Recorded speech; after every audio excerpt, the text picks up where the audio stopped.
পুত্র নয় পাত্র হয়ে উঠুন। ভগবান এই কথাটি গীতাতে বারবার বলেছেন। ভগবান বলেছেন, কোনো সন্তান যদি তার পিতার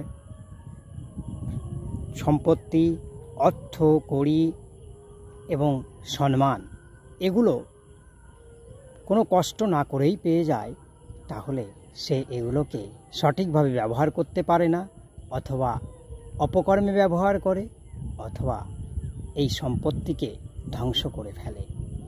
তাই তো ভগবান বলেছেন, পুত্র নয় সুপাত্র হতে হবে।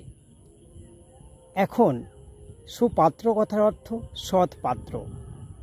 পিতার অর্জিত সম্পত্তি, পিতার অর্জিত মান সম্মান, পিতার অর্জিত গৌরব, এগুলোকে সন্তানকে পেতে হলে আগে সন্তানকে এগুলো অর্জন করার জন্য কর্ম করে, এবং এগুলো অর্জন করতে গেলে কী ধরনের কর্ম করতে হবে এবং কতটা পরিশ্রম করলে এই সম্মান, এই অর্থ সম্পত্তি অর্জন করা যায়, সেটার গুরুত্ব বুঝতে হবে।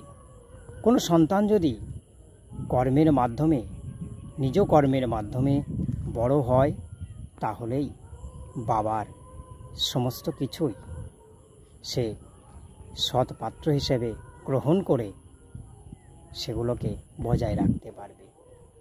তাই আমাদের উচিত নিজের পুত্রকে পুত্র নয় সৎ পাত্র হিসাবেই গড়ে তোলার দিকে মন দেওয়া।